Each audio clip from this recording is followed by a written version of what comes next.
Hello hello everyone, good morning. क्या हाल चाल है, कैसे हो सारे बच्चों? फटाफट यार सारे बच्चे जुड़ जाओ तो हम लोग सेशन की शुरुआत करते हैं। आज हमारा मोल कॉन्सेप्ट का दूसरा लेक्चर होने वाला है। तो केमिस्ट्री में कैसे हमारा टारगेट क्या है भाई? टारगेट याद है यार, दूसरे दिन ही भूल गए। हमारा टारगेट है केमिस्ट्री में 180 आउट ऑफ 180, जो नीट में कर दिखाना संभव है। असंभव तो नहीं है, संभव है। तो फटाफट सारे बच्चे आ जाओ। 180 बाय 180 लाने के लिए नीट 2024 में कैसे आते हैं 180 बाय 180? पिछली क्लास में थोड़ा सा हिंट दिया था। फिजिकल केमिस्ट्री में कैसे पूरा स्कोर करोगे, हर एक चीज तुम्हें डेली रिवाइज करनी है। रिवीजन बहुत ज्यादा इंपॉर्टेंट है। तो जो हमने पिछली क्लास में समझा था कि भाई मोल को कैसे कन्वर्ट करते हैं, मास का बेसिक मतलब क्या है, वॉल्यूम क्या होती है, नंबर ऑफ यूनिट का मतलब क्या है, और इन सबको हम मोल में बदलते कैसे। हमेशा हमारे सामने एक चीज रहती है, वो चीज ये रहती है बच्चों कि अगर हमारे पास, याद है राज को सिमरन के पास जाना था, तो अगर राज को सिमरन या शोना के पास जाना है तो उसको पहले पहाड़ पे चढ़ना पड़ेगा। खुद को कर बुलंद इतना कि पहाड़ पर चढ़ पहुंचे, और खुदा खुद पूछे कि बेटा चढ़ तो गया है, अब उतरेगा कैसे।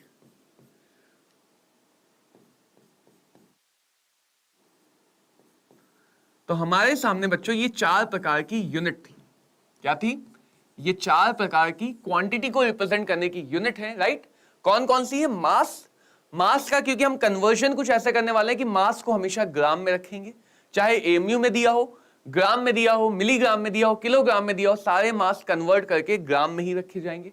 वॉल्यूम की बात बताते थे कि अगर डेंसिटी कभी भी गिवन है, डेंसिटी यूजुअली सॉलिड और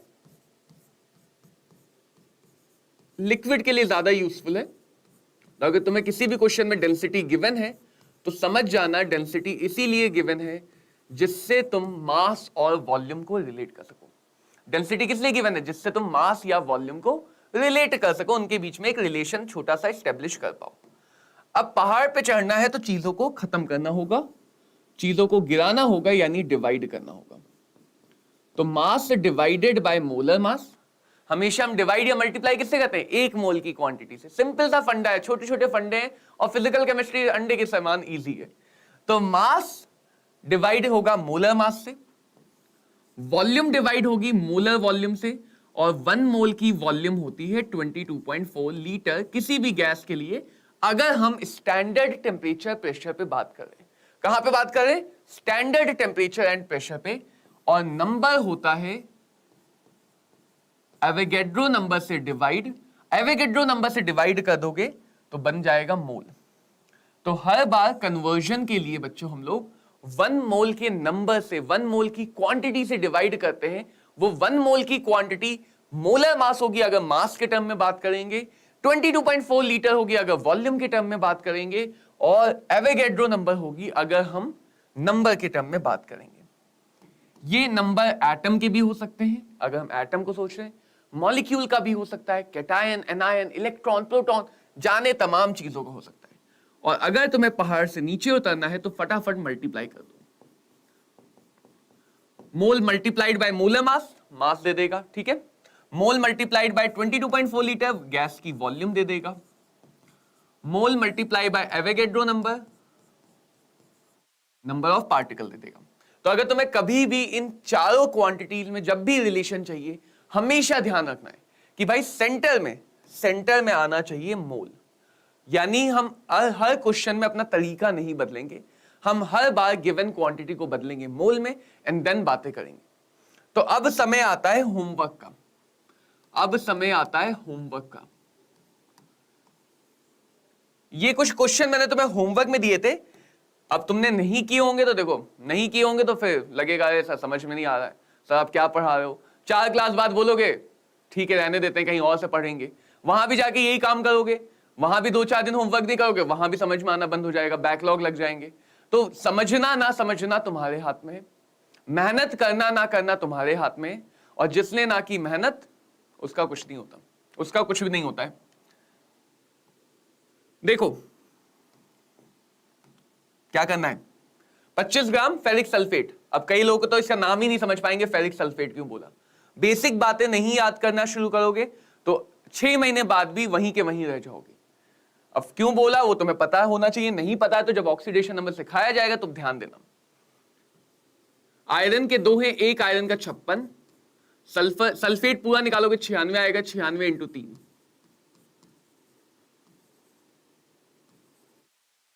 तो ये हो गया 288 प्लस 112, 8 2 10, 8 1 9 1 10, 400। तो इसका मोलर मास आ गया कितना? 400। मोलर मास क्यों निकाला? जब भी मास की बात होती है, चाहे मास दिया हो चाहे मास निकालना हो, तभी मोलर मास की जरूरत है, वरना मोलर मास की जरूरत नहीं। मोलर मास की जरूरत सिर्फ तभी है जब हम मास के लिए जानना चाहते हैं। नंबर ऑफ मॉलिक्यूल पे जाना तो अपना तरीका सिंपल सा है, जो भी अमाउंट गिवन है पहले हम लोग उसको डिवाइड कर लेते हैं मोलर मास से, तो ये हमेशा मोल बनेगा। मोल केंद्र में है, मोल कहां पे है? मोल केंद्र में है, मोल सेंटर में है। फिर इसको जहां भी लेके जाना उसी अकॉर्डिंग मल्टीप्लाई कर लो, तो ले दे के ये चैप्टर डिवीजन और मल्टीप्लीकेशन से ज्यादा कुछ नहीं है। डिवीजन और मल्टीप्लीकेशन से ज्यादा कुछ नहीं है। 25 4 100 होता है, 4 इंटू 100 400 होता है, तो 16 आ जाएगा। तो नंबर ऑफ मॉलिक्यूल्स आ गए एवोगैड्रो नंबर डिवाइडेड बाय 16। चाहे तो एवोगैड्रो नंबर की वैल्यू रख दो तो तुम्हें नंबर ऑफ मॉलिक्यूल्स मिल जाएंगे नंबर्स एक्चुअल में, वरना एवोगैड्रो नंबर में आंसर है। तो देखो मोल गिवन है, वॉल्यूम निकालना है। क्या गिवन है? मोल 0.05 मोल।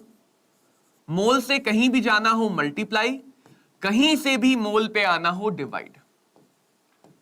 22.4 तो ये आ जाएगा 22 400 1120, 1 2 3, तो ये बन जाएगा 1120, 1 2 3। डेसिमल के बाद टोटल 3 डिजिट है तो यहां पे डेसिमल चिपका दो। लीटर। वॉल्यूम हमेशा लीटर में डिस्कस होगी, मोल हमेशा या मास हमेशा ग्राम में डिस्कस होगा। इतने एटम को मास में बदलना है। तो सबसे पहले नंबर ऑफ एटम कुछ भी गिवन है, पहले तो हम भैया जाते हैं मोल की तरफ। मोल की तरफ जब भी जाएंगे किसी एक पर्टिकुलर चीज से डिवाइड करते हैं, वो चीज मोलर मास, वॉल्यूम कुछ भी हो सकता है। अब मास की तरफ जाना है। अब ध्यान समझो, अब बहुत ध्यान से समझो। तुम्हें यहां पे जो गिवन है वो एटम गिवन है, यानी यहां पे जो तुम नाइट्रोजन कंसीडर करोगे वो N कंसीडर करोगे, N2 नहीं। ये छोटी सी गलती ऑक्सीजन के केस में 95% बच्चे से ज्यादा करते हुए देखें कि अगर एटम गिवन है तो हम N कंसीडर करेंगे। बच्चे क्या करते हैं, आदत होती है ऑक्सीजन का मोलर मास, तुरंत जवाब आता है 32। भाई वो ऑक्सीजन मॉलिक्यूल का है, ऑक्सीजन एटम का नहीं है। अब यहां पे मान लो एटम ऑफ ऑक्सीजन होते, यहां तुम 32 से मल्टीप्लाई करते तुम्हारा आंसर दुगना आता एक्चुअल आंसर से, क्योंकि एटम बोला गया है, यानी यहां पे हम कंसीडर क्या करेंगे, नाइट्रोजन का अकेला एटम। मॉलिक्यूल बोला जाता तो N2 कंसीडर करते, गैस बोला जाता तो भी N2 कंसीडर करते, कुछ नहीं बताते तो भी डिफॉल्ट हमेशा मॉलिक्यूल कंसीडर करते। तो तुम्हें हमेशा पढ़ के सोचना है कि भाई यहां पे कंसीडर क्या हो रहा है। तो ये बन जाएगा 2 into 10 to the power 15 divided by Na multiply by 14। 14 से क्यों मल्टीप्लाई किया? क्योंकि हम नाइट्रोजन के एक एटम की बात कर रहे हैं, तो मोलर मास भी हमने एक एटम का निकाला। ठीक है, तो ये आ गया ग्राम। अब इसको सॉल्व करना चाहते हो, क्योंकि नंबर में दिया तो बेटर है हम सॉल्व कर लें। एवोगैड्रो नंबर को लगभग 6 इंटू 10 टू द पावर 23 ले लो, 2 3 आर 6, तो ये आ गया 14/3 into 10 to the power 15 minus 23। 14/3 भी रहने दे सकते, नहीं तो 3 4 आर 12, 20, 3 6 18, 26 6। 15 माइनस 23 कितना हो जाएगा, 10 टू द पावर -8 ग्राम। ये आ गया हमारा थर्ड क्वेश्चन का आंसर। तो ऐसा एक और क्वेश्चन पिछली क्लास में करवाया था, एक क्वेश्चन हमने किया है। अब तुम्हें ये मान के मैं चल रहा हूं कि इतना आइडिया अच्छे से है कि मोल को किसी और क्वांटिटी में और किसी और क्वांटिटी को मोल में कैसे बदलोगे। बस ध्यान क्या रखना, जब भी तुम इस पूरे बड़े से डायग्राम को, इसको हमने बोला था डायग्राम नंबर ए, तो ये तुम्हारा पहला फॉर्मूला है जो तुम्हें कॉपी में लिखना है, इसके अलावा कुछ भी कॉपी में नहीं लिखना है। तो इस पूरे से डायग्राम में तुम्हें ध्यान क्या रखना है कि ये सारी बातें एक ही सब्सटेंस की होनी चाहिए। कहने का मतलब ये मास अगर एक एटम का है, मोल भी उसी एटम का होगा, वॉल्यूम भी उसी एटम की होगी, नंबर भी उसी एटम के होंगे। मास अगर मॉलिक्यूल का है, मोलर मास भी मॉलिक्यूल का होगा, मोल भी मॉलिक्यूल का होगा, नंबर भी मॉलिक्यूल के होंगे, वॉल्यूम भी मॉलिक्यूल की होगी। तो सारी बातें एक ही चीज के लिए पढ़ी लिखी समझी सुनी जाती है। ठीक है, अब इस क्वेश्चन में थोड़े और होमवर्क देखते हैं, फिर हम आएंगे second important topic which is stoichiometric analysis. बच्चे पता नहीं क्यों डरते हैं। देखो, for same weight of oxygen, hydrogen, methane, the ratio of their mole. Ratio का मतलब एक डिवीजन होता है। रेशियो का मतलब बेसिकली डिवीजन होता है, भाग देना होता है। और रेशियो की कुछ प्रॉपर्टीज होती हैं, जैसे रेशियो क्योंकि डिवाइड में है, ऊपर नीचे सेम नंबर से मल्टीप्लाई करो, सेम नंबर से डिवाइड करो, फर्क नहीं पड़ेगा। तो रेशियो में भी अगर तुमने सेम नंबर से मल्टीप्लाई, सेम नंबर से डिवाइड किया तो कोई फर्क नहीं पड़ेगा। मास सेम है, मोल का रेशियो पूछा है, तो हमें जो रिलेशन दिख रहा है वो दिख रहा है मोल बराबर mass divided by molar mass. Mole निकालना है तो मास को मोलर मास से डिवाइड करो। अब देखो, क्योंकि रेशियो में बात हो रही है बच्चों, किस में बात हो रही है? रेशियो में। तो यार ये चीज सेम है, ये चीज सेम है। मोल को मैं एन से दिखाऊंगा आगे, मोलर मास को कैपिटल एम से दिखाऊंगा, मास को डब्ल्यू से दिखाऊंगा।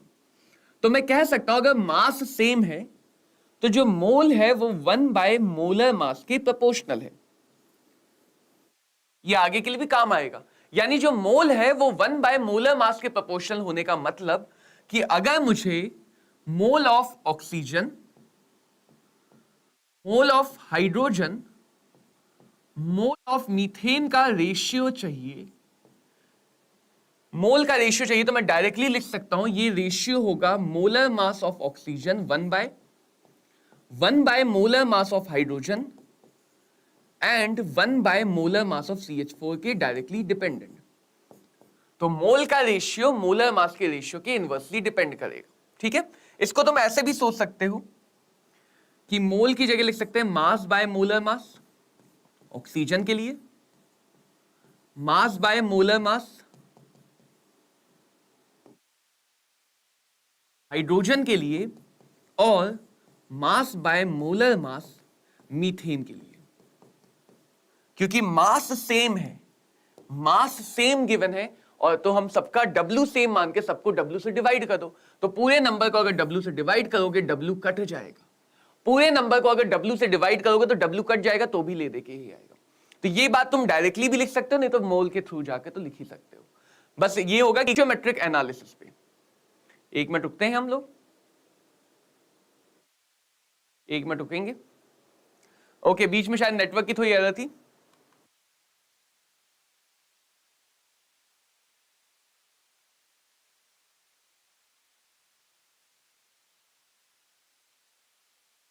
ओके बच्चों, वो एरर शायद सॉल्व हो गई, बीच में थोड़ी नेटवर्क की एरर आ गई थी। चलो, तो अब बात करेंगे स्टोइचियोमेट्रिक एनालिसिस का। सबसे पहले इसकी फील लो, फील लेना जरूरी है, फील के बिना काम नहीं होगा।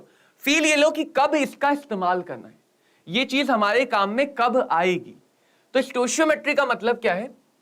जब हम किसी रिएक्शन में, किसी बैलेंस्ड केमिकल रिएक्शन में क्वांटिटीज की एनालिसिस करते हैं। ये क्वांटिटीज मोल, मास, वॉल्यूम,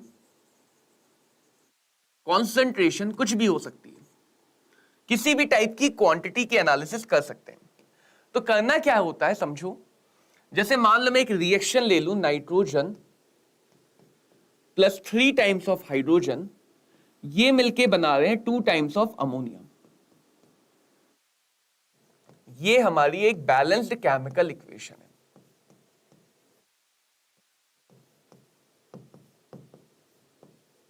और कोई भी बैलेंस इक्वेशन कुछ लॉज को फॉलो करती है। वो लॉज अभी हम आगे सुनेंगे, जैसे तुमने सुना होगा law of conservation of mass. इसे सेंटर ऑफ मास मत सोचना, ये कंजर्वेशन ऑफ मास।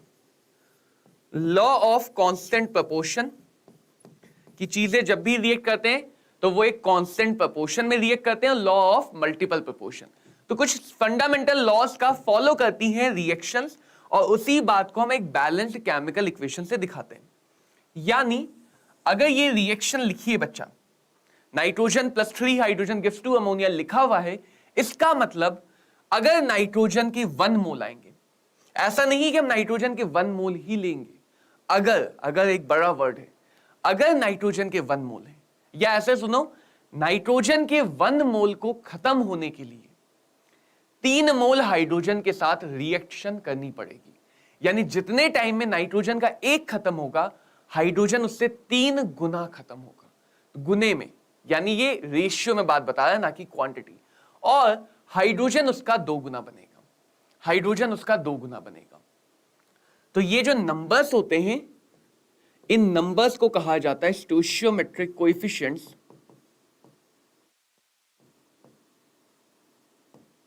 स्टोइचियोमेट्रिक कोएफिशिएंट, और ये नंबर हमें क्या प्रोवाइड करते हैं? रेशियो। किसका रेशियो प्रोवाइड करते हैं? मोल्स का। अब देखो, मोल नंबर के प्रोपोर्शनल है, तो ये रेशियो नंबर का भी रेशियो प्रोवाइड करेंगे। हम इसी बात को ये भी कह सकते हैं, नाइट्रोजन के हर एक मॉलिक्यूल के लिए हाइड्रोजन के 3 मॉलिक्यूल चाहिए। या फिर हम ये भी बता सकते हैं कि जो ये रेशियो है, ये गैस की वॉल्यूम का भी रेशियो होगा, ये गैस के पार्शियल प्रेशर का भी रेशियो होगा। पीवी इक्वल टू एनआरटी से सोचोगे तो वॉल्यूम और प्रेशर ये भी मोल के डायरेक्टली प्रोपोर्शनल होते हैं। या फिर ये लिक्विड सॉल्यूशन में मोलैरिटी का रेशियो होगा। बस हम मास का रेशियो डायरेक्टली नहीं बोल सकते हैं। क्यों नहीं बोल सकते हैं? क्योंकि मास कंजर्व रहता है, या मोल और मास डायरेक्टली प्रोपोर्शनल नहीं है, सबका मोलर मास अलग अलग है। जैसे तुम लिख रहे हो मोल बराबर नंबर बाय एवोगैड्रो नंबर, तो एवोगैड्रो नंबर सबके लिए सेम है, तो तुम कह सकते हो मोल और नंबर प्रोपोर्शनल है। अगर तुम लिख रहे हो mole is equal to volume by 22.4 litre, तो एसटीपी पे सारी गैस के लिए सेम है, तो तुम कह सकते हो मोल वॉल्यूम के प्रोपोर्शनल है। लेकिन अगर तुम लिख रहे हो मोल बराबर मास बाय मोलर मास, तो तुम ये तो नहीं कह सकते ना कि सबका मोलर मास सेम है। कह सकते हो क्या? सबका मोलर मास तो सेम नहीं कह सकते हो। सबका मोलर मास अगर अलग अलग है, तो तुम ये भी नहीं कह सकते कि मोल और मास डायरेक्टली प्रोपोर्शनल है, ये गलत हो जाएगा। तो स्टोइचियोमेट्री को हम नंबर ऑफ तरीकों से लगा सकते हैं। स्टोइचियोमेट्री को हम लोग मोल से लगा सकते हैं, नंबर से लगा सकते हैं, वॉल्यूम से लगा सकते हैं, पार्शियल प्रेशर पे लगा सकते हैं, मोलैरिटी पे लगा सकते हैं, सिर्फ और सिर्फ मास पे नहीं लगाएंगे, सिर्फ और सिर्फ मास पे नहीं लगाएंगे। तो इस बात का ध्यान रखेंगे कि स्टोइचियोमेट्री किसके लिए एप्लीकेबल है, किसके लिए एप्लीकेबल नहीं है। स्टोइचियोमेट्री से ही केमिकल काइनेटिक्स में सबसे पहला रेट लॉ आएगा, वो भी मास पे नहीं लगेगा। स्टोइचियोमेट्री को ही हम इक्विलिब्रियम में लगाएंगे, इलेक्ट्रोकेमिस्ट्री में लगाएंगे, मास पे डायरेक्टली नहीं लगाएंगे। कहने का मतलब यह है, मास के लिए हम कैलकुलेशन करेंगे, बट मोल की मदद से, पहले मोल, फिर मोल से मोलर मास, फिर मास। तो यह बात बहुत ज्यादा अहमियत रखती है कि स्टोइचियोमेट्री मोल का रेशियो मिल जाता है हमें बैलेंस इक्वेशन से, और जिन जिन बातों के मोल प्रोपोर्शनल है, रेशियो उन सबके लिए सेम होगा। तो अगर नाइट्रोजन हाइड्रोजन के मोल रेशियो की बात करें, रेशियो लिखने का एक तरीका ऐसा भी है, तो नाइट्रोजन डिवाइडेड बाय नाइट्रोजन का coefficient, hydrogen divided by hydrogen divided by ammonia का कॉफिशिएंट, ये सबके लिए बराबर होगा, बराबर होगा। और अगर ये सबके लिए बराबर है,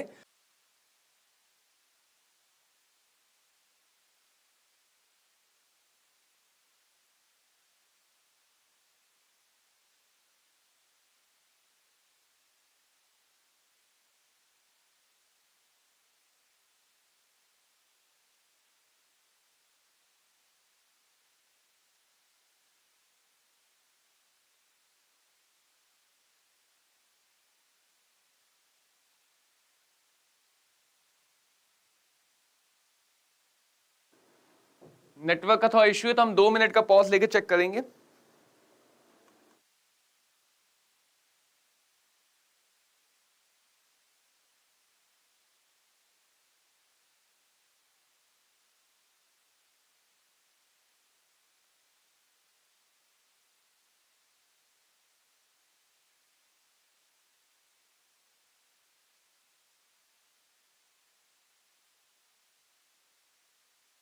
ठीक है, जब तक नेटवर्क का इश्यू रिजॉल्व हो रहा है तब तक हम, हाँ, जब तक ये नेटवर्क का इश्यू था रिजॉल्व हुआ तब तक हम एक जनरल फॉर्मेट लिख लेते हैं कि मान लेते हैं कोई रिएक्शन है जहां पे ए और बी रिएक्टेंट हैं, ये रिएक्ट करके सी और डी दे रहे हैं, ये रिएक्ट करके क्या दे रहे हैं, सी और डी, और इनको जब तुमने बैलेंस किया तो कोफिशिएंट आया पी क्यू आर एस।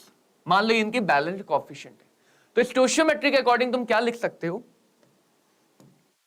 कि भैया mole of A, mole of B, mole of C, mole of D, हम कितना भी अमाउंट ले लें, इससे फर्क नहीं पड़ता कि हमने कितना अमाउंट लिया है, हम कितना भी अमाउंट ले लें, लेकिन जो इनका अमाउंट रिएक्शन में हिस्सा लेगा, रिएक्शन में भाग लेगा, रिएक्शन में पार्टिसिपेट करेगा, वो हमेशा इनके कोफिशिएंट के रेशियो में होगा, यानी P ratio Q ratio R ratio S में होगा, और ये सबके लिए बराबर होगा, ये सबके लिए बराबर होगा। तो ये बन गया तुम्हारा इस चैप्टर का फॉर्मूला नंबर 2। ये तुम्हारी नोटबुक में जाएगा, ये तुम्हारी नोटबुक में जाएगा, और जब लिखोगे तो यहीं पे थोड़ी सी जगह छोड़ देना, थोड़ी सी जगह छोड़ देना लिमिटिंग रिएजेंट के लिए, क्योंकि जब लिखोगे नोट्स में तो लिमिटिंग रिएजेंट क्या होता है वो भी इसी के साथ लिख लेना, समझने के बाद इसी के साथ लिख लेना, थोड़ी सी खाली जगह छोड़ देना लिमिटिंग रिएजेंट के लिए। ठीक है, क्लियर? तो अगर देखें यहां पे, अगर यहां पे देखें कि भाई मोल रेशियो में अब इससे फायदा क्या हुआ, इससे हमें यह फायदा हुआ कि अगर मुझे ए बी सी या डी किसी का भी एक अमाउंट मिल गया, किसी भी एक का अमाउंट मिल गया, तो मुझे बाकी सबका अमाउंट मोल में मिल जाएगा, मुझे बाकी सबका अमाउंट मोल में मिल जाएगा। और अगर मुझे बाकी सबका अमाउंट मोल में मिल गया तो उससे हम मास, वॉल्यूम कुछ भी निकाल सकते हैं, कुछ भी निकाल सकते हैं भाई, कुछ भी निकाल सकते हैं। बस ध्यान क्या रखना है,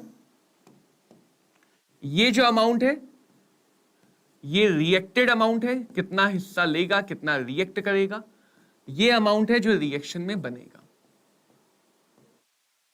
तो हमेशा हम जो रिलेशन यूज करेंगे वो करेंगे मोल के बीच का। कौन सा रिलेशन यूज करेंगे, मोल का रिलेशन यूज करेंगे, कि मोल अगर चंगा तो बाकी सब चंगा, मोल अगर नहीं गिवन है तो मोल निकाल लेंगे, मोल निकाल लिया उसके बाद तो कुछ भी निकाल सकते हो। जैसे देखो एक छोटा सा क्वेश्चन दिखाता हूं, छोटा सा क्वेश्चन, नाइट्रिक एसिड बनाना सुना था? नाइट्रिक एसिड को ओस्टवाल्ड प्रोसेस से बनाते हैं, जहां पे पहला स्टेप होता है अमोनिया का ऑक्सीडेशन, जिससे नाइट्रिक ऑक्साइड और वाटर बनता है, नाइट्रिक ऑक्साइड और वाटर बनता है। देखो मान लो तुम्हें दिया जाए अमोनिया के तुम्हारे पास 34 ग्राम है, अमोनिया के कितने, 34 ग्राम। तो दो तरीके से सिखा रहा हूं, दो तरीके समझना, उन दो तरीकों से सीखेंगे। अगर मान लो मेरे पास अमोनिया के 34 ग्राम है तो सबसे पहला काम ये कर लो कि जिसका भी अमाउंट गिवन है, अगर मोल नहीं गिवन है तो मोल निकाल लो। और मोल कैसे निकालते हैं ये तुमसे बढ़िया भला अब कौन जानता है, मोलर मास से डिवाइड कर दो अगर मास गिवन है। तो अमोनिया के मोल आ गए कितने, 2। दूसरा काम क्या करना है, रिएक्शन को जब भी समझोगे हमेशा मोल रिलेशन से। अभी हम सबके लिए देख रहे हैं, बाद में तुम चाहो तो सिर्फ उन्हीं दोनों की बात कर लो जिसपे तुम्हें स्टोइचियोमेट्री अप्लाई करनी है।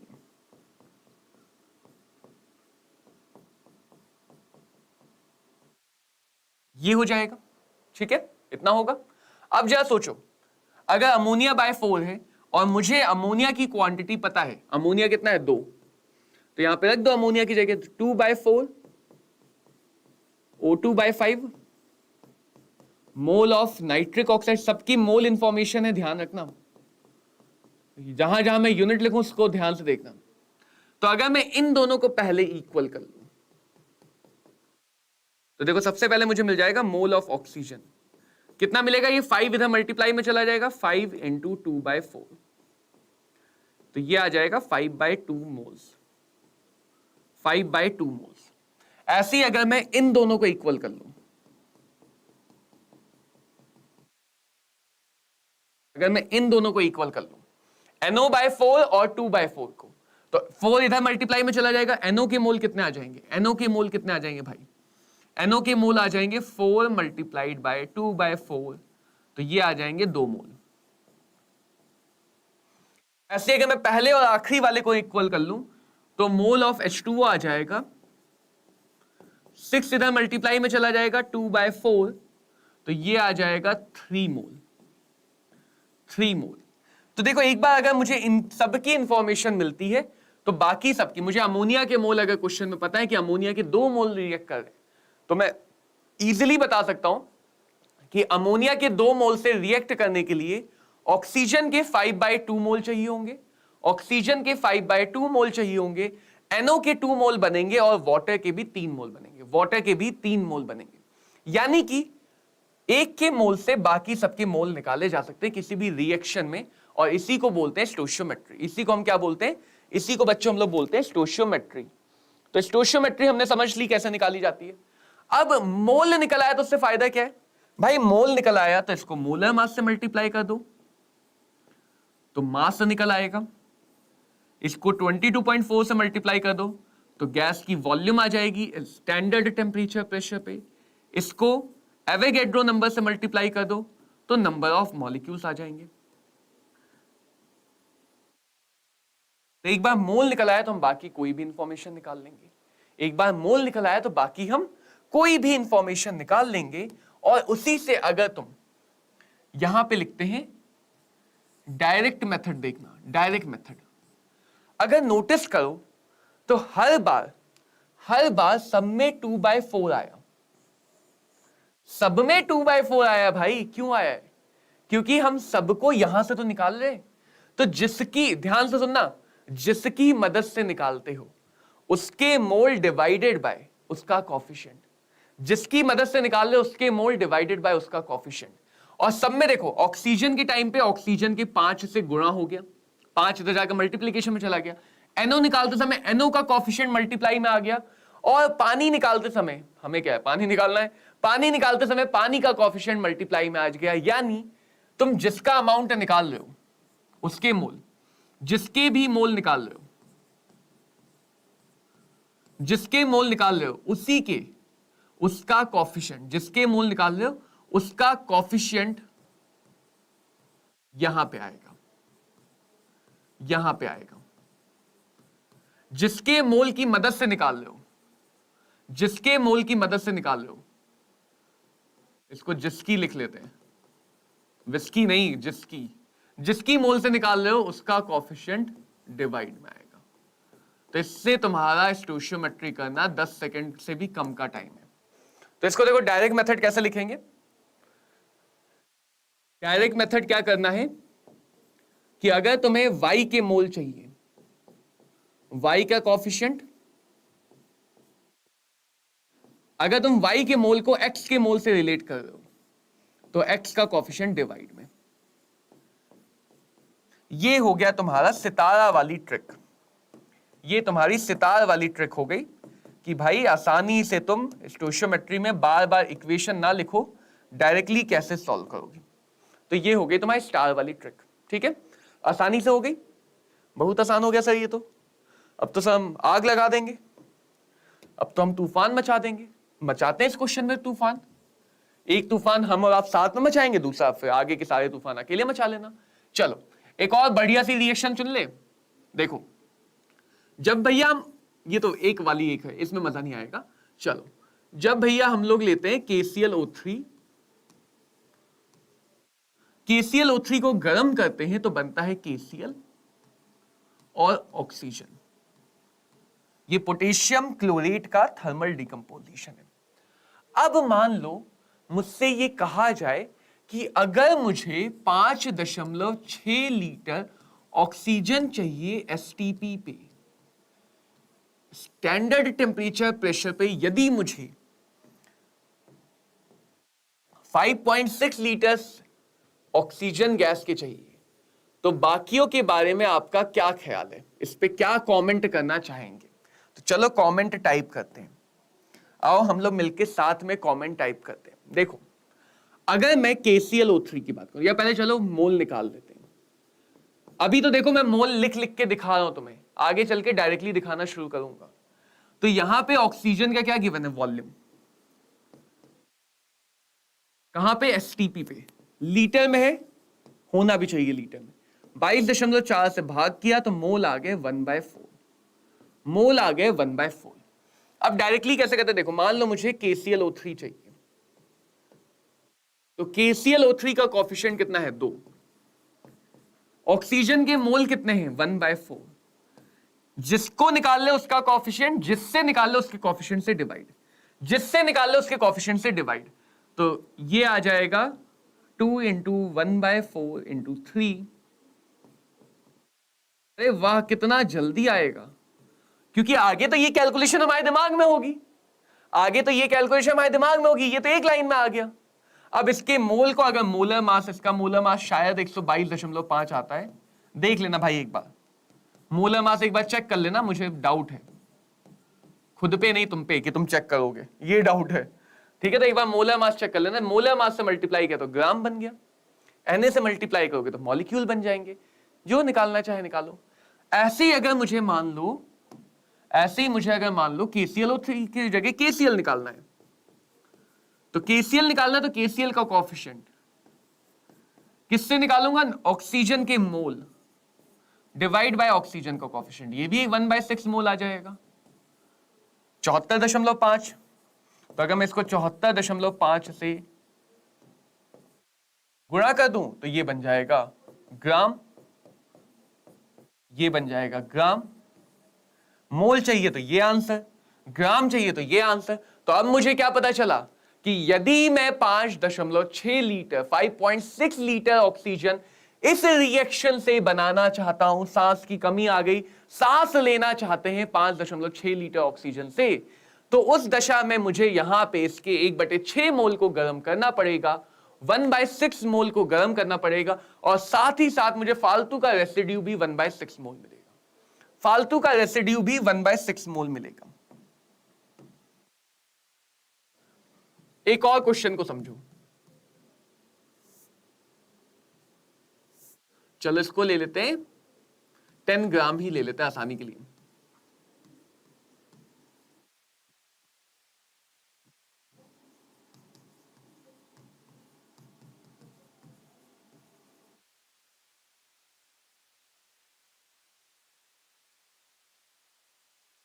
इस प्रकार का मान लो कोई क्वेश्चन गिवन है कि 10 ग्राम CaCO3 को गर्म किया और कितना रेसिड्यू बचेगा, कितना रेसिड्यू बचेगा।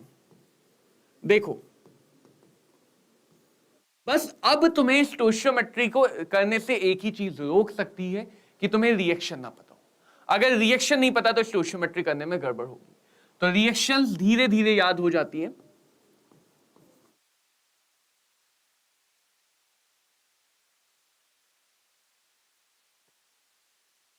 देखो समझना, पहले हम इसको सॉल्व करते हैं, फिर इन सब वर्ड का मतलब समझेंगे। मतलब हमारा जो खेल है वो वर्ड पे आने वाला है कि कभी वर्ड का गड़बड़ हो तो कैसे करेंगे। CaCO3 के कितने ग्राम है? 10 ग्राम।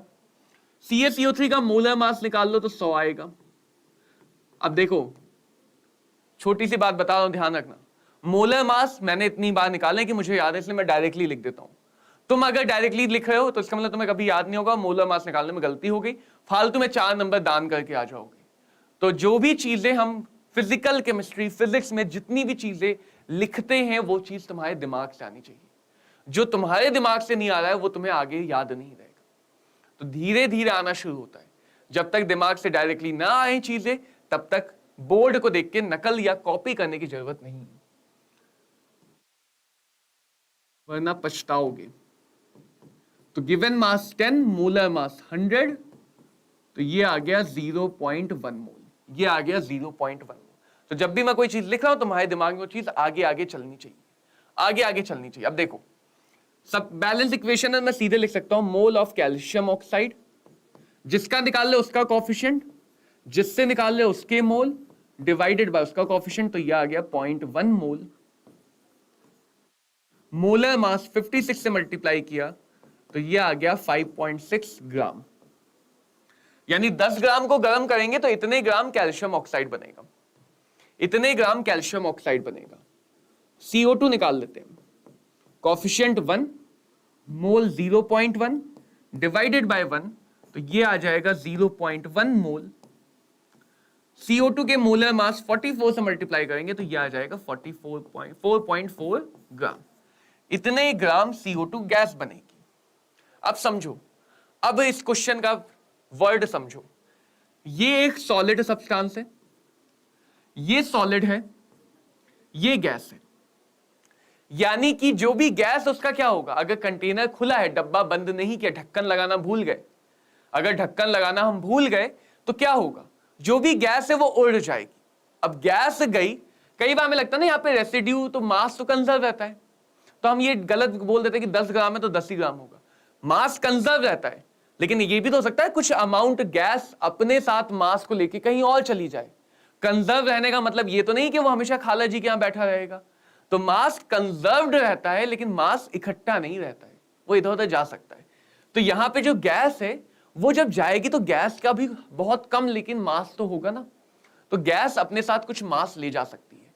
तो ये जो मास आया है ये वो मास है जो गैस के साथ उड़ सकता है, यानी ये कहलाता है लॉस इन मास। ये कहलाता है लॉस इन मास।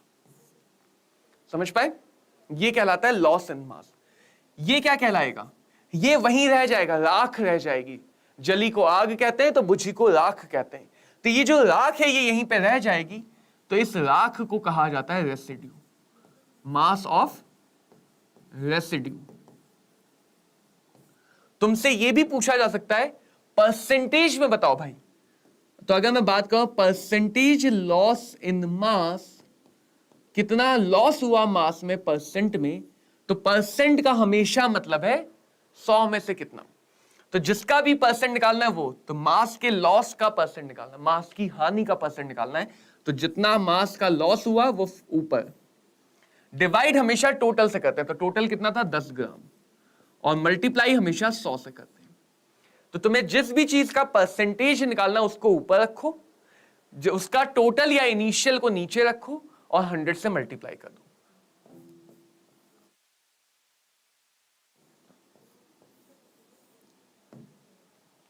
तो ये आया 44%, कि इस रिएक्शन को अगर करवाते हैं तो 44% मास का लॉस होगा, 56% मास बचा रह जाएगा और 44% मास का लॉस होगा।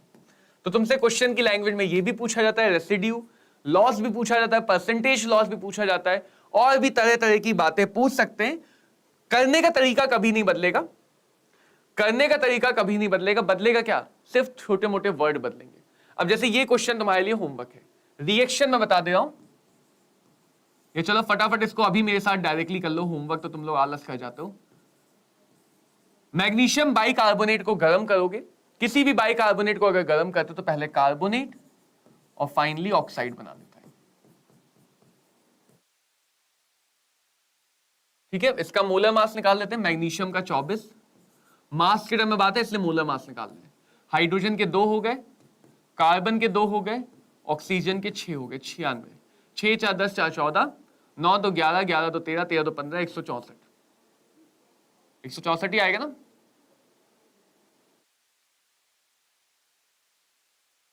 चलो शायद इतना ही आएगा, मान लेते हैं, लग तो इतना ही रहा है। एक बार फिर से देख लेते हैं। 24 एंड बाइकार्बोनेट का होता है 60 प्लस 1 61, 61 इंटू 2 122, 122 और 24। यहां पे कुछ गड़बड़ हुई है क्या? 16 6 96, कार्बन के 2, 12 दूनी 24, 2 एकम 2, 2 24 और 96। हाँ यहाँ पे एक छोटी सी गड़बड़ हो गई थी। 6 4 10, 10 2 12, 12 4 16।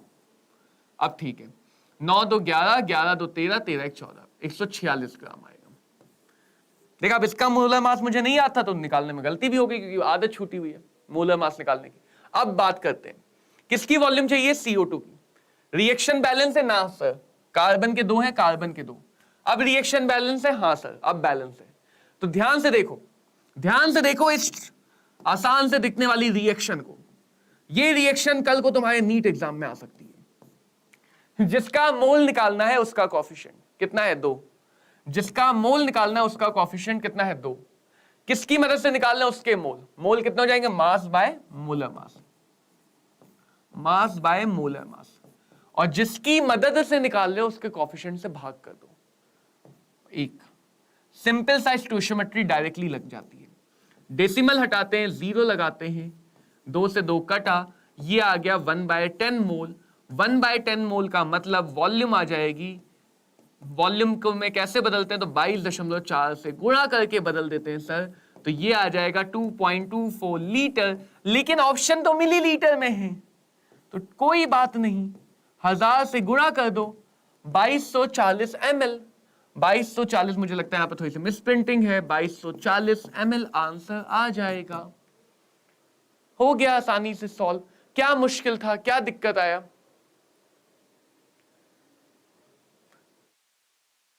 समझ में आई सबको ये बात? बेटा डिपेंड करता है, लगभग अभी कट ऑफ ऐसा आई नहीं है, 200-300 के ऊपर ही रहेगी लगभग। इतना 50 ग्राम ऑफ कैल्शियम कार्बोनेट को कंप्लीटली जलाया गया, what is the weight in gram of the residue. वैसा ही मिलता जुलता क्वेश्चन है, इसका आंसर मैं तुम्हें सीधे भी बता सकता हूं क्योंकि हमने पीछे सॉल्व किया है 56%, बट इसको तुम्हें खुद सॉल्व करना है। ये तुम्हारे लिए है होमवर्क क्वेश्चन, ये तुम्हारे लिए होमवर्क क्वेश्चन, ठीक है? इसको तुम्हें खुद सॉल्व करना है। अब मैं तुम्हें थोड़ा सा और समझाता हूं, परसेंटेज प्योरिटी के बारे में। अब देखो, ये टॉपिक बहुत सालों से नहीं था, मतलब बार बार पूछा नहीं जा रहा, लेकिन इस बार नीट, इसी साल के नीट एग्जाम में पूछ लिया गया इस पे क्वेश्चन, ठीक है? बेटा तुम्हारे स्टेट पे डिपेंड करता है कि किस स्टेट में हो तुम अभी, या तुम्हारा डोमिसाइल किस स्टेट का, उस पर डिपेंड करता है थोड़ा बहुत। कितने मार्क्स आ रहे हैं आशीष कुमार, कितने मार्क्स आ रहे हैं? परसेंटेज प्योरिटी की अगर बात करें तो परसेंटेज का मतलब होता है out of 100, out of 100। Purity का मतलब क्या है? कई बार ऐसा होता है रियल लाइफ में कि जो भी हम सब्सटेंस लेते हैं, जो भी हमारा डिजायर्ड वन है, उसके साथ कुछ एक्स्ट्रा चीजें होती हैं, फ्री में मिल जाती हैं, एक लो एक फ्री, कुछ एक्स्ट्रा चीजें हो जाती हैं। जैसे मान लो तुमने जमीन खोद के मार्बल निकाला, आसानी मिल जाएगा, आसानी से मिल जाएगा, मिल जाना चाहिए। एक बार ऑफिशियल कट ऑफ आने दो, लेकिन मिल जाना चाहिए फिर तो मान लो तुम्हारे पास कुछ एक्स्ट्रा चीजें आगे, तुमने जमीन खोद के कैल्शियम कार्बोनेट निकाला, तो वो कैल्शियम कार्बोनेट के साथ मिट्टी आ गई, उस कैल्शियम कार्बोनेट के साथ मैग्नीशियम कार्बोनेट प्रेजेंट था। तो इंप्योरिटी कुछ भी हो सकती है, ऐसा नहीं कि इंप्योरिटी सिर्फ और सिर्फ मिट्टी होती है, कुछ भी चीजें हो सकती है, लेकिन जो भी चीजें हमारी डिजायर्ड चीजें नहीं है, उनको हम बोलते हैं इंप्योरिटी, उनको हम बोलते हैं इंप्योरिटी। इंप्योरिटी का मतलब क्या हुआ कि ये चीज जब तक क्वेश्चन खुद से ना कह दे, रिएक्शन में हिस्सा नहीं लेगी।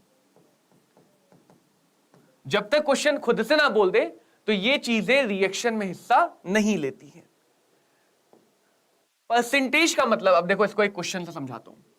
मान लो पिछले जैसा ही क्वेश्चन है कि 10 ग्राम कैल्शियम कार्बोनेट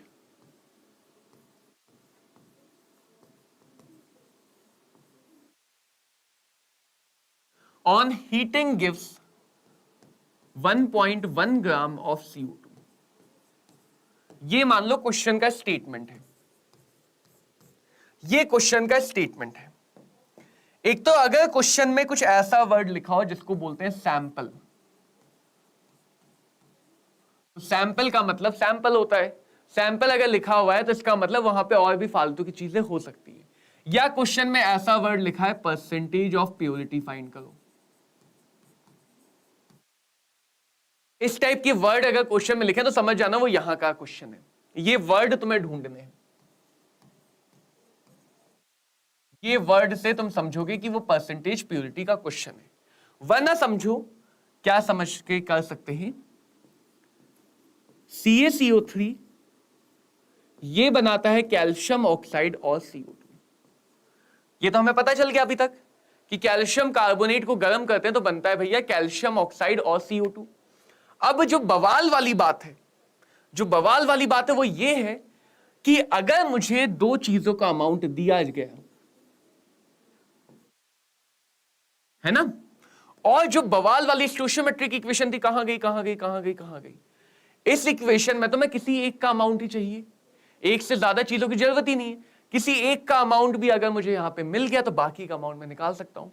तो अगर मुझे रिएक्टेंट और प्रोडक्ट दोनों का अमाउंट गिवन है तो मेरे सामने दो ऑप्शन है, मैं रिएक्टेंट के अमाउंट को लेके भी सॉल्व कर सकता हूं और मैं प्रोडक्ट के अमाउंट को लेके भी सॉल्व कर सकता हूं। लेकिन रिएक्टेंट हमेशा थोड़ा डाउटफुल होता है, रिएक्टेंट हमेशा थोड़ा डाउटफुल होता है।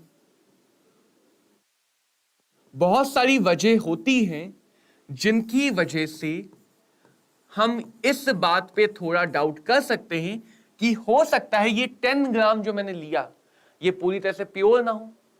भले क्वेश्चन नहीं कहा तो भी हो तो सकता है ना वो इम्प्योर हो सकता है किसी वजह से रिएक्शन पूरी नहीं हुई। तो हमारे पास श्योरिटी क्या होती है, हमारे पास श्योरिटी ये होती है कि जो प्रोडक्ट का अमाउंट है वो डेफिनेटली रिएक्शन में बनाए, वो डेफिनेटली इतना ही रिएक्शन में बनाए। तो ये अमाउंट कम ज्यादा हो सकता है कैल्शियम कार्बोनेट के लिए, रिएक्शन हो सकता है अधूरी रह गई, रिएक्शन पूरी ना हुई। तो जब भी हम सॉल्व करते हैं हम हमेशा अगर रिएक्टेंट प्रोडक्ट दोनों में से एक का अमाउंट लेना है तो हमेशा हम प्रोडक्ट का अमाउंट लेते हैं। हमेशा बच्चों हम लोग क्या लेते हैं, प्रोडक्ट का अमाउंट लेते हैं। अब प्रोडक्ट के अमाउंट से कैसे सॉल्व करेंगे वो देखो। मुझे किसका अमाउंट चाहिए, मुझे चाहिए कैल्शियम कार्बोनेट के मोल। हमेशा शुरुआत मोल रिलेशन से करते हैं। कैल्शियम कार्बोनेट के कितने मोल हैं, कॉफिशिएंट 1। किसकी मदद से निकालूंगा, CO2 की मदद से। CO2 का कॉफिशिएंट क्या है, 1। तो अगर रिएक्टेंट और प्रोडक्ट की बात होती है हमेशा प्रोडक्ट की मदद से अमाउंट की कैलकुलेशन करना ज्यादा बेटर गेस होगा या ज्यादा बेटर रहेगा। आशीष बेटा क्या बताएं तुम्हें, कितनी कहानी सुनाएं। तो देखो कैल्शियम कार्बोनेट आ जाएगा 1/1। CO2 के मोल कितने हैं, CO2 का मास है 1.1 डिवाइडेड बाय 44, पॉइंट हटाया 0 बढ़ाया 1/40 आ गया, 1/40 आ गया। 1/40 आया तो मास आ जाएगा कैल्शियम कार्बोनेट का एक्चुअल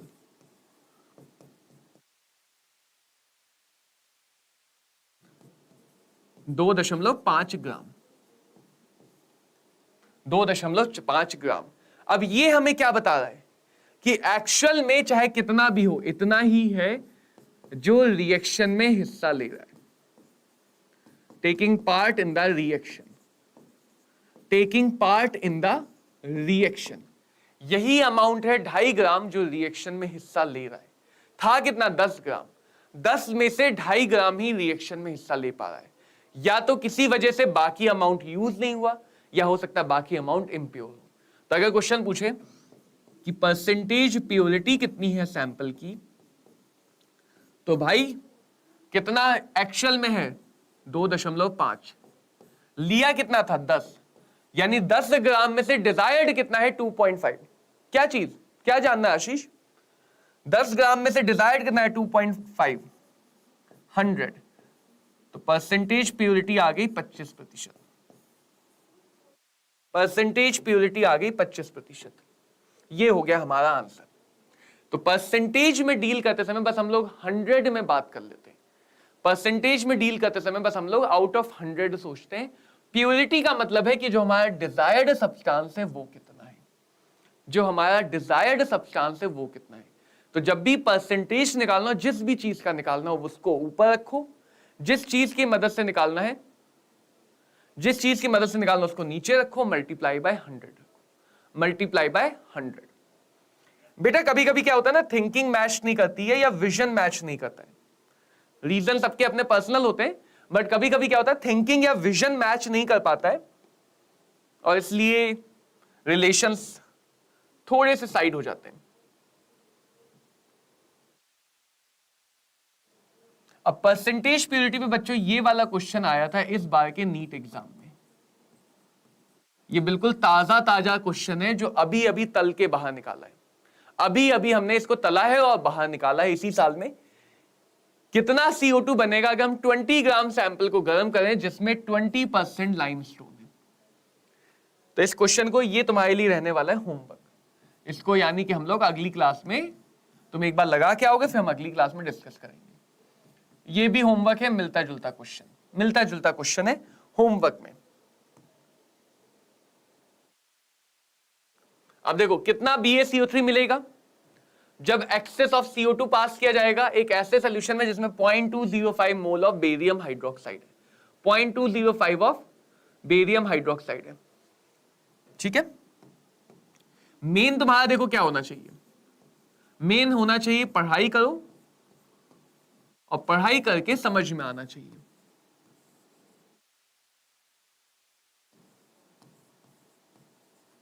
तो जब भी किसी बेसिक सोल्यूशन में CO2 गैस पास की जाती है, रिएक्शन भी साथ साथ याद करते चलो, जब भी किसी बेसिक सोल्यूशन में CO2 गैस पास की जाती है तो वहां पे कार्बोनेट और वाटर बन जाता है, उसका कार्बोनेट और वाटर। अब क्या कह रहा है, इसके हैं 0.205 मोल। क्या रिएक्शन बैलेंस है? हाँ बैलेंस तो लग रही है यार, ये 1 में इसके बारे में पूछा गया है, 1:1 वाली बात है। ठीक है, मोल आ जाएंगे BaCO3 के, कितने आ जाएंगे? BaCO3 का निकालना तो उसका कोएफिशिएंट, जिससे निकालना उसके कोएफिशिएंट से डिवाइड, जिससे निकालना उसके कोएफिशिएंट से डिवाइड। तो ये मोल आ गए। मास चाहिए, मास भी तो पूछा है, तो मास चाहिए, तो मास के लिए क्या करेंगे? मोलर मास से मल्टीप्लाई। अब Ba का मोलर मास होता है 137, कार्बन का होता है 12, ऑक्सीजन के 3 है, उनका हो जाएगा 48, तो ये आ जाएगा 197, ये आ जाएगा 197। थोड़ा सा अप्रोक्सीमेट कर लो, इसको 0.2, इसको 200, इसको थोड़ा घटाया, इसको थोड़ा बढ़ाया, ये आ गया 40 ग्राम के आसपास है कोई आंसर? यस, करेक्ट आंसर, लगभग 40 ग्राम, ऑप्शन ए बन गया करेक्ट आंसर। तो इस टाइप से हम लोग स्टोइचियोमेट्री को समझेंगे, स्टोइचियोमेट्री को सॉल्व करेंगे और स्टोइचियोमेट्री के क्वेश्चन करते हैं। अब आता है लिमिटिंग रिएजेंट। लिमिटिंग रिएजेंट एक ऐसी चीज है जो स्टोइचियोमेट्री के साथ होती है। इसको देखो छोटे से एग्जांपल से समझ लेते हैं, बहुत छोटे से एग्जांपल से। 3 डब्बे ले लेते हैं, देखो एक छोटी सी रिएक्शन लेते हैं, मान लो नाइट्रोजन की रिएक्शन हो रही है हाइड्रोजन से, तो अमोनिया बन रहा है। तो हम कह सकते हैं कि इसके 28 ग्राम हमने लिए, 1 मोल, चलो पहले मोल लिख लेता हूं, 1 मोल लिए तो इसके 3 मोल लेने पड़ेंगे और इसके 2 मोल बनेंगे। इसके 28 ग्राम लिए तो इसके 6 ग्राम होंगे और इसके मोलर मास 34 ग्राम बनेंगे, जो हमारा law of conservation of mass को भी फॉलो कर रहा है। अब ये क्या बता रहा है? ये क्या बता रहा है? देखो ये बता रहा है कि अगर 28 ग्राम नाइट्रोजन को खत्म होना है तो 28 ग्राम नाइट्रोजन को रिएक्ट करना पड़ेगा, रिएक्ट करना पड़ेगा 6 ग्राम हाइड्रोजन के साथ, ना कम ना ज्यादा, एग्जैक्टली 6 ग्राम हाइड्रोजन को खा जाएगा। 28 gram nitrogen exactly 6 gram hydrogen को खा जाएगा और तब वो एग्जैक्टली 34 ग्राम अमोनिया बनाएगा, 34 ग्राम अमोनिया बनाएगा। तो इस बात से हमें ये पता चल गया रिएक्शन से। अब हमारे तराजू इतने अच्छे थोड़ी है ना, हो सकता है भाई हम कर रहे थे, आलस दिखा दी, हमने मास निकालना ही नहीं सीखा, तराजू में तोलना नहीं सीखा, हमने कंटेनर में भर दिया 30 ग्राम नाइट्रोजन और 6 ग्राम हाइड्रोजन। हमने कंटेनर में नाइट्रोजन के मास में थोड़ी सी गड़बड़ कर दी। हम तो कुछ भी कर सकते हैं, हमारा तो काम ही गड़बड़ करना। या फिर हमने 28 ग्राम नाइट्रोजन लिया सही सही, लेकिन हाइड्रोजन का मास मेजर करते समय गलती कर दी, हाइड्रोजन 10 ग्राम ले लिया, ठीक है। या फिर एक और केस ले लेते हैं, हमने बिल्कुल ठीक ठीक मास ले लिया, ठीक ठीक मास ले लिया। अब देखो रिएक्शन का बोल रही है, रिएक्शन बोलती है, रिएक्शन भी बोलती है, रिएक्शन बोल रही है कि 28 ग्राम नाइट्रोजन को खत्म करने के लिए 6 ग्राम हाइड्रोजन चाहिए। 28 ग्राम नाइट्रोजन को खत्म करने के लिए 6 ग्राम हाइड्रोजन चाहिए। तो जब तक ये 6 ग्राम हाइड्रोजन खत्म होते होते 0 तक जाएगा, तब तक नाइट्रोजन के 28 ग्राम खत्म हो जाएंगे और 2 ग्राम बच जाएंगे, 2 ग्राम बच जाएंगे। इनको रिएक्शन करने के लिए अमोनिया या हाइड्रोजन मिलेगा ही नहीं। या फिर इस रिएक्शन को समझें तो 28 जब तक 0 जाएगा, हर बार 28 और 6 का रिलेशन है, फिक्स हो गया। हाइड्रोजन के 6 ग्राम खत्म होंगे और 4 ग्राम हाइड्रोजन बच जाएगा। इस बार 4 ग्राम हाइड्रोजन बच गया। और अगर इस केस में बात करें तो जब तक ये 28 खत्म होके 0 जाएगा तब तक हाइड्रोजन भी खत्म होके 0 चला जाएगा। यानी दो लोगों की दोस्ती थी, नाइट्रोजन और हाइड्रोजन, रिंकू और पिंकू की दोस्ती थी। रिंकू ने अगर पहले साथ छोड़ दिया, पिंकू बेचारा अलग रोता हुआ रह गया। तो रिंकू ने अगर पहले साथ छोड़ा तो कहा जाएगा रिंकू जो है वो इस दोस्ती का अंत है। रिंकू के खत्म होते ही दोस्ती खत्म हो गई। तो जो रिएक्शन को पहले साथ छोड़ दे, जो रिएक्शन में खत्म हो जाए, तो उसकी वजह से रिएक्शन रुक जाएगी। अकेला पिंकू काम नहीं कर सकता है, अकेले हमारे पास हाइड्रोजन तो रिएक्शन नहीं कर पाएगा। तो जो रिएक्शन में पहले खत्म होता है, जो रिएक्शन को पहले रोक देता है, जिसकी वजह से रिएक्शन में डिसाइड होता है क्या होगा, कितना होगा, उसको बोलते हैं लिमिटिंग रिएजेंट। यहां पे पहले साथ किसने छोड़ा? यहां पे पिंकू ने साथ छोड़ दिया। अगर पिंकू और मिल जाए तो रिएक्शन और हो जाती, प्रोडक्ट और बन जाता, यानी प्रोडक्ट भी कम बना होगा, प्रोडक्ट भी कम बना होगा। क्या हाल है अजय? और अगर दोनों सही समय पे एक साथ खत्म होते तो हम बोल देंगे कि दोनों के दोनों लिमिटिंग है। तो लिमिटिंग रिएजेंट का मतलब एक ऐसा रिएजेंट जो पहले खत्म होता है। अब एक बात को देख लो, यहीं पे देख लो, यहां पे नाइट्रोजन का अमाउंट ज्यादा था, हाइड्रोजन का अमाउंट कम था। नाइट्रोजन बच गया, हाइड्रोजन लिमिटिंग रिएजेंट बन गया। जिसका अमाउंट कम था वो लिमिटिंग रिएजेंट बना। यहां पे देखो, नाइट्रोजन का अमाउंट ज्यादा था, हाइड्रोजन का अमाउंट कम था, हाइड्रोजन बच गया। जिसका अमाउंट ज्यादा था वो लिमिटिंग बना, जिसका अमाउंट कम था वो लिमिटिंग बना, जिसका अमाउंट ज्यादा था वो लिमिटिंग बना। यहां पे दोनों का अमाउंट में वही कम, ये ज्यादा ये कम, लेकिन दोनों लिमिटिंग बने। तो क्या हम कभी भी शुरुआत के अमाउंट को देख के बता पाएंगे कि लिमिटिंग है या नहीं? कभी नहीं बता पाएंगे, कभी भी नहीं बता पाएंगे। तो लिमिटिंग का मतलब, अब देखो कुछ बातें याद रखनी है। लिमिटिंग का मतलब ये रिएक्शन में पूरी तरह से खत्म होता है, यानी रिएक्शन में जिसका भी अमाउंट खत्म होकर 0 हो जाए वो लिमिटिंग रिएजेंट। यही डिसाइड करता है रिएक्शन कब होगी कब नहीं होगी, क्योंकि एक बार लिमिटिंग खत्म हो गया तो दूसरा रिएक्टेंट बचा भी जाए तो रिएक्शन नहीं हो पाएगी। क्योंकि ये पहले खत्म होता है तो ये प्रोडक्ट भी कम बनाता है, ये प्रोडक्ट भी कम बनाता है, दूसरा वाला ज्यादा बना सकता था। तो हम ये बोलने में आता है, ये सुनने में आता है कि लिमिटिंग रिएजेंट वो जिसका अमाउंट कम है, ऐसा कंपलसरी नहीं, जिसका अमाउंट रिएक्शन के अकॉर्डिंग कम है, रिएक्शन के अकॉर्डिंग का अंतर है। और लिमिटिंग रिएजेंट उन्हीं रिएक्शन में यूज हो सकता है जहां पे तुम्हें 2 या 2 से ज्यादा चीजों का अमाउंट दिया जाए, 2 या 2 से ज्यादा रिएक्टेंट का अमाउंट गिवन दे।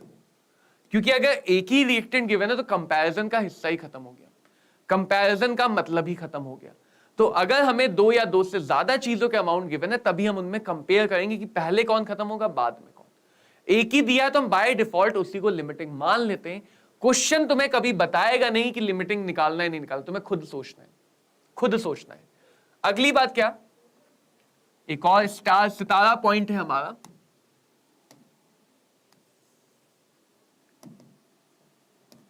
बेटा केमिस्ट्री में 180 कैसे आते हैं इसको मैंने पिछले फर्स्ट लेक्चर में समझाया था। फिजिकल केमिस्ट्री में क्या करना है उस बात को समझो और फिर फिजिकल केमिस्ट्री वो काम करो, और उसके लिए तुम्हें सारी क्लासेस अटेंड करनी पड़ेंगी।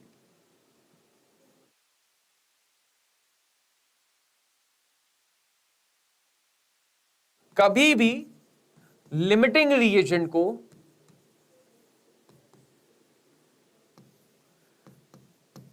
जो अमाउंट क्वेश्चन में गिवन है उससे कंपेयर करके नहीं निकालते। जो अमाउंट क्वेश्चन में गिवन है उससे कंपेयर करके लिमिटिंग रिएजेंट कभी नहीं निकालते। लिमिटिंग रिएजेंट जब भी निकालना है कैसे निकालोगे, इस बात से कि लिमिटिंग रिएजेंट पहले खत्म हो गया, यानी वो रिएक्शन में प्रोडक्ट कम बनाएगा। जैसे मान लो एक रिएक्शन है Pa + QB gives RC। C का अमाउंट देखो, C का अमाउंट अगर मैं A की मदद से निकालूं तो R C का कोफिशिएंट, A के मोल डिवाइडेड बाय A का कोफिशिएंट। C का अमाउंट अगर मैं B की मदद से निकालूं बी के मोल डिवाइडेड बाय बी का कोफिशिएंट। तो जो प्रोडक्ट का अमाउंट है वो इस रेशियो पे डिपेंड कर रहा है। कर रहा है नहीं कर रहा है? ए और बी में से जिसका रेशियो कम होगा, ए और बी में से जिसका भी रेशियो कम होगा वो प्रोडक्ट भी कम बनाएगा, और वो हिंट देगा कि वो पहले खत्म होगा। वो तुम्हारा हिंट है कि वो पहले खत्म होगा। तो तुम्हें क्या करना है कि जब भी लिमिटिंग रिएजेंट निकालना है,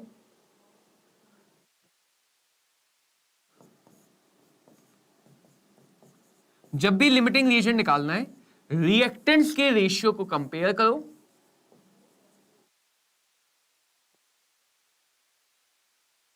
रिएक्टेंट के रेशियो को कंपेयर करो, और इन दोनों रेशियो में से जो छोटा है, अमाउंट छोटा हो बड़ा हो फर्क नहीं पड़ता, लेकिन जो दोनों के रेशियो में से छोटा है वो लिमिटिंग रिएजेंट है।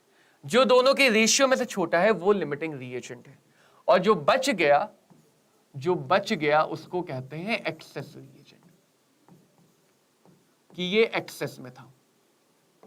अगर हमें एक ही रिएक्टेंट गिवन है तो बाय डिफॉल्ट हम मान लेते हैं, अगर हमें एक ही रिएक्टेंट गिवन है तो बाय डिफॉल्ट हम मान लेते हैं, अब इस खाली जगह को भर देते हैं, एक ही रिएक्टेंट गिवन है तो बाय डिफॉल्ट मान लेते हैं कि जो गिवन है वही लिमिटिंग है। जो गिवन है बच्चों वही क्या है? लिमिटिंग है। तो इस जगह में आप क्या लिख सकते हैं? Mole of A by P, mole of B by Q, इन दोनों में से जो भी छोटा है वो लिमिटिंग है।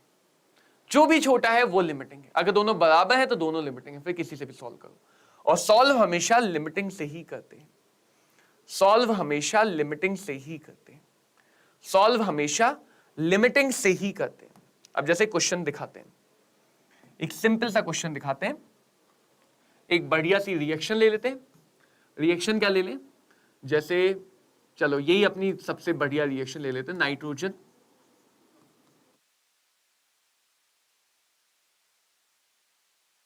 ये रिएक्शन है मान लो।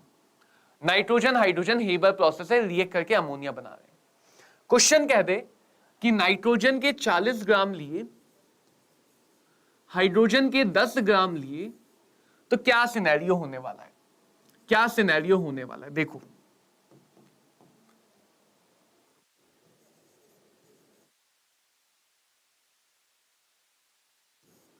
सबसे पहले समझो, क्या रिएक्शन बैलेंस है? स्टोइचियोमेट्रिकली रिएक्शन बैलेंस होनी कंपलसरी है। तो क्या ये बैलेंस है? बैलेंस है या नहीं है? बिल्कुल है। अब हमें अगर देखें तो रिएक्टेंट में 2 के अमाउंट गिवन है। अगर मुझे सिर्फ नाइट्रोजन दिया जाता कि क्वेश्चन में 40 ग्राम नाइट्रोजन से कितना अमोनिया बनेगा, सीधे सॉल्व कर लेते। 10 ग्राम हाइड्रोजन से कितना अमोनिया बनेगा, सीधे सॉल्व कर लेते। 2 के अमाउंट गिवन है, ये हिंट है। 2 चीजों के अमाउंट गिवन है, मास, वॉल्यूम, नंबर, कुछ भी गिवन हो, अलग अलग गिवन हो, कुछ भी गिवन हो, 2 चीजों के अमाउंट गिवन है, तो ये हमारा हिंट है कि इसमें पहले हमें, सबसे पहले हमें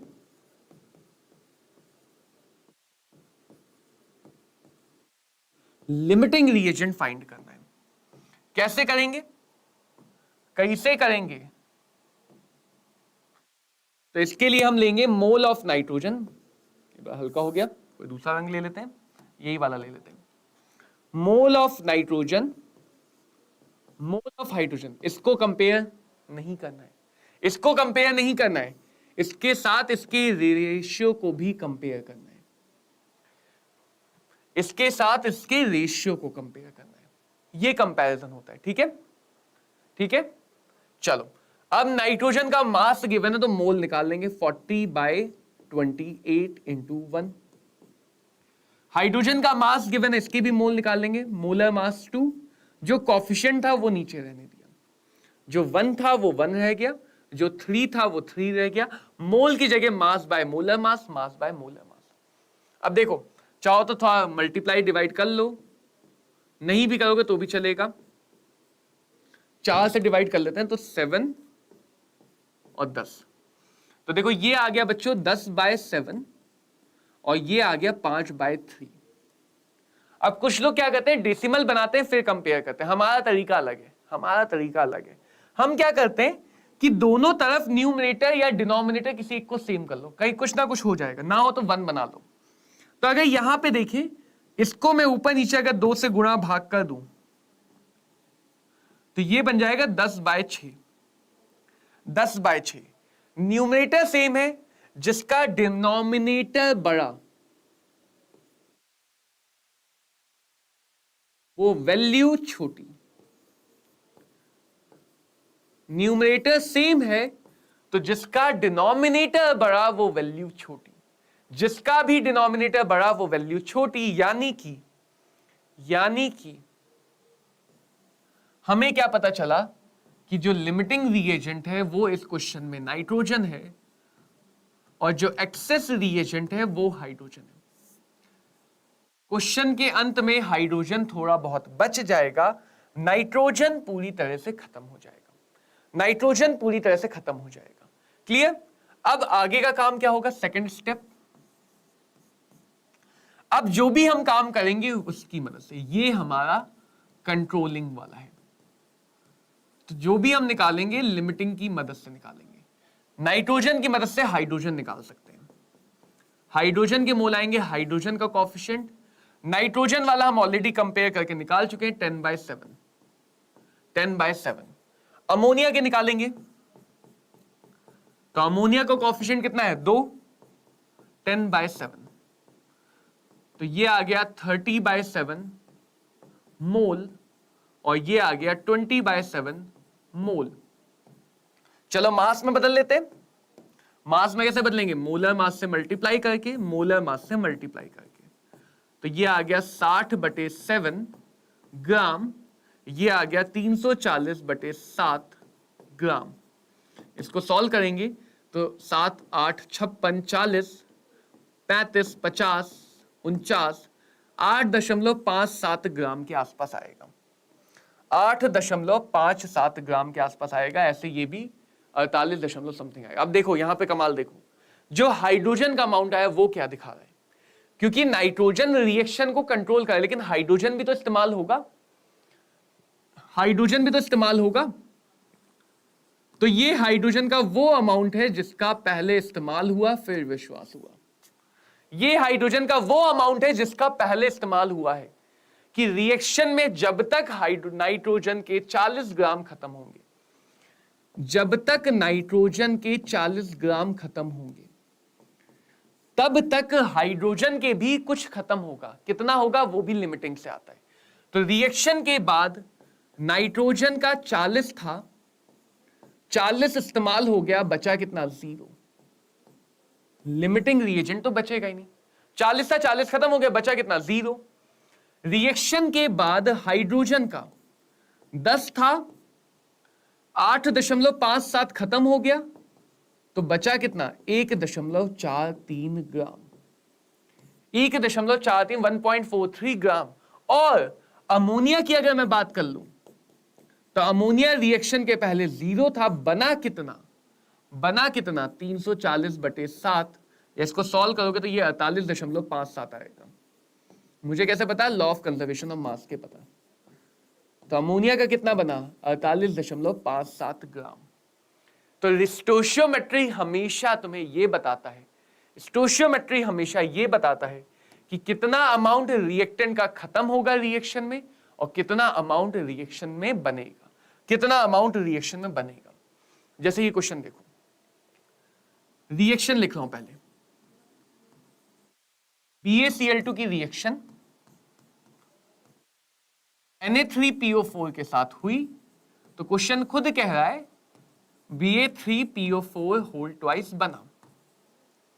तो यहां से Cl, यहां से Na फालतू बचा, Cl और Na फालतू बचा, तो ये हो गया NaCl, ये हो गया NaCl। अब बैलेंस कहते हैं 3 बेरियम है तो यहां पे 3 लग जाएगा, 2 फॉस्फेट है तो यहां पे 2 लग जाएगा, 6 Cl 6 Na तो यहां पे 6 लग जाएगा। रिएक्शन हो गई बैलेंस। अब क्वेश्चन पढ़ लो एक बार, क्वेश्चन पढ़ लो क्या कह रहा है। BaCl2 की यदि मेरे पास 0.5 मोल है, ये आया हुआ क्वेश्चन है। BaCl2 के 0.5 मोल है और Na3PO4 के 0.2 मोल है, तो क्वेश्चन जानना चाहता है इसके कितने मोल बनेंगे, इसके कितने मोल बनेंगे। तो क्वेश्चन पढ़ के क्या ये हिंट लग रहा है? देखो 2-4 हिंट लगने चाहिए। क्या रिएक्शन की फील आ रही है? हाँ, रिएक्शन की फील तो आ रही है। रिएक्शन की फील आने का मतलब, रिएक्शन की फील आने का मतलब ये हुआ कि BaCl2 और Na3PO4 पे स्टोइचियोमेट्री लगनी है। फिर क्या मुझे दोनों का अमाउंट गिवन है? अब मुझे नहीं पता कौन सा कंट्रोल कर रहा है। एक से ज्यादा अमाउंट गिवन है तो पहले लिमिटिंग रिएजेंट निकालेंगे। तो लिमिटिंग रिएजेंट हो जाएगा BaCl2 के मोल डिवाइडेड बाय 3, Na3PO4 के मोल डिवाइडेड बाय 2। तो देखो कितना हो गया, 0.5 डिवाइडेड बाय 3 और 0.2 डिवाइडेड बाय 2। न्यूमरेटर को सेम करते हैं, चलो फिर से डिनोमिनेटर को भी कर सकते हो 3 और 6 से मल्टीप्लाई करके। इसको मल्टीप्लाई किया 2 से, इसको मल्टीप्लाई किया 5 से, तो ये बन गया 0.5 1/6 और ये बन गया 1/10। जिसका अगर न्यूमरेटर सेम है तो डिनोमिनेटर से कंपेयर कर लो, डिनोमिनेटर सेम है तो न्यूमरेटर से, न्यूमरेटर सेम है तो जिसका डिनोमिनेटर बड़ा वो वैल्यू छोटी, वो वैल्यू छोटी, यानी कि जो लिमिटिंग रिएजेंट है वो क्या आ गया,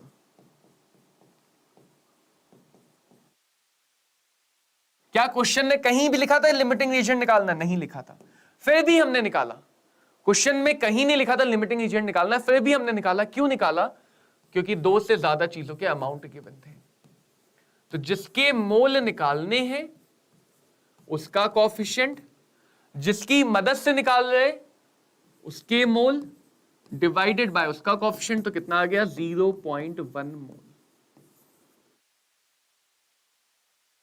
कितना बन सकता है? 0.1 मोल, 0.1 मोल बन सकता है। तो स्टोइचियोमेट्री के साथ लिमिटिंग रिएजेंट हमेशा पैरेलल में चलता है। स्टोइचियोमेट्री के साथ लिमिटिंग रिएजेंट हमेशा पैरेलल में चलता है।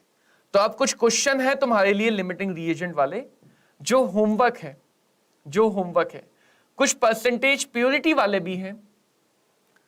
परसेंटेज यील्ड का मतलब क्या होता है? यील्ड का मतलब होता है आउटपुट।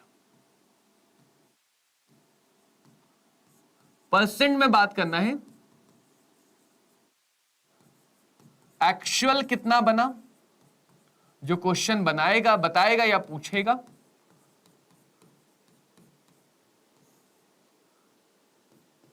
कितना बनना चाहिए था।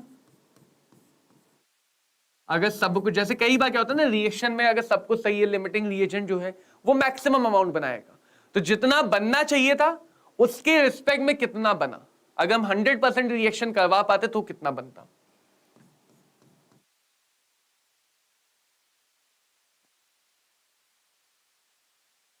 तो यील्ड का मतलब होता है आउटपुट, यील्ड का मतलब होता है आउटपुट।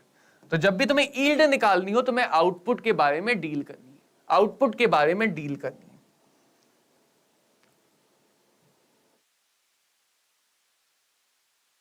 जैसे देखो ये वाला क्वेश्चन देखते हैं, यहां पे 68 नहीं है, 6.8 ग्राम है, 6.8 ग्राम H2S।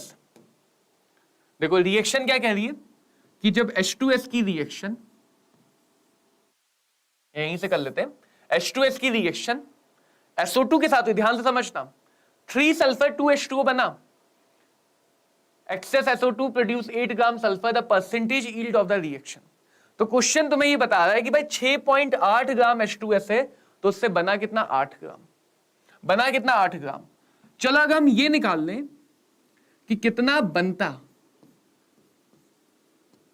तो जो ये थ्योरेटिकल वाला है ये तुम्हें निकालना होता है।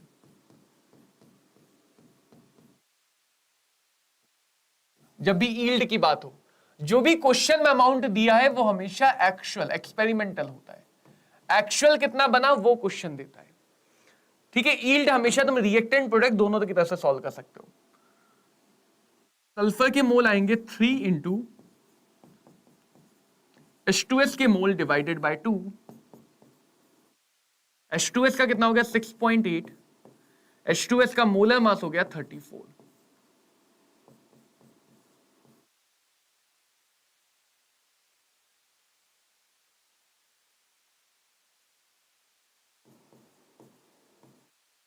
थ्री बाय 10 मोल।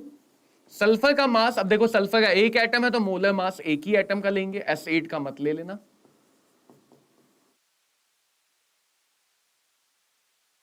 (9.6 ग्राम, यानी 8 ग्राम बना और बनना कितना था? 9.6 ग्राम। 8 ग्राम बना और बनना कितना था 9.6 ग्राम। तो अब अगर हमें यील्ड निकालनी है, यील्ड का मतलब एक्चुअली कितना बना 8, बनना कितना था 9.6। तो अगर रिएक्शन 100% होती, रिएक्शन अगर पूरी होती तब जाके बनता 9.6। अगर 8 ही ग्राम बना इसका मतलब रिएक्शन बीच में ही अधूरी रह गई। इसको बेटर कैलकुलेट करने के लिए इसको ऐसे ही लिख लेते हैं 3 × 32 डिवाइडेड बाई 10 × 100। तो देखो ये आ जाएगा 8 4 10 ऊपर खिसक गया, 4 नीचे रह गया, 3 नीचे रह गया, 12 12 8 96, 40 12 3 36, 83.33%। यानी कि अगर रिएक्शन 100% होती, यील्ड का मतलब हमेशा ऐसे होता है।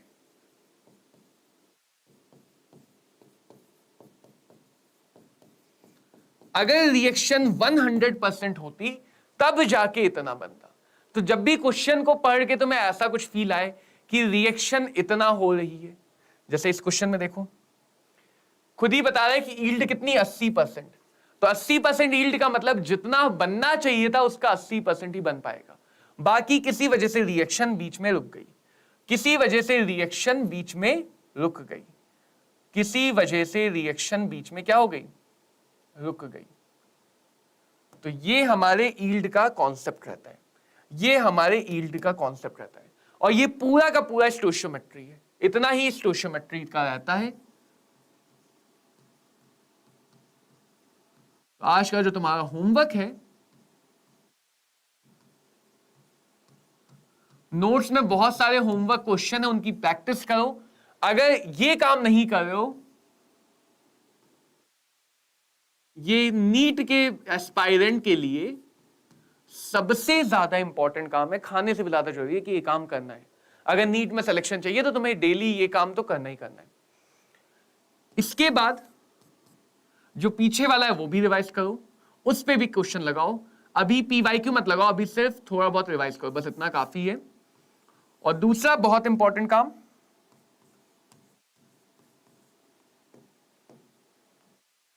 कि भाई खुश रहो, दुखी रह के पढ़ाई नहीं होती है। मतलब देखो समस्या होती है, मुश्किलें होती हैं, उनको दो तरह से डील कर सकते हैं।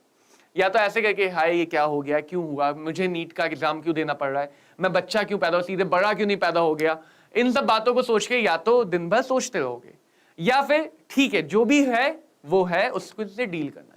तो एक पॉजिटिव एटीट्यूड के साथ डील करोगे तो चीजें आसान लगेंगी, आसान भी लगेंगी और डुएबल लगेंगी कि हो सकती है। लो अभी एटीट्यूड के चक्कर में एटीट्यूड की स्पेलिंग ही भूल जाते हैं। तो एक पॉजिटिव एटीट्यूड के साथ डील करोगे तो चीजें आसान भी लगेंगी और चीजें डुएबल भी लगेंगी। तो मिलेंगे बच्चों लेक्चर नंबर 3 में, उसमें हम लोग थोड़े बहुत क्वेश्चन रिवाइज करेंगे, प्रैक्टिस दोबारा से करेंगे जो होमवर्क क्वेश्चन है, एंड देन कॉन्सेंट्रेशन टर्म और मोल मोल कन्वर्जन की बातें करेंगे। तो पढ़ते रहो बच्चों, thank you very much, all the very best.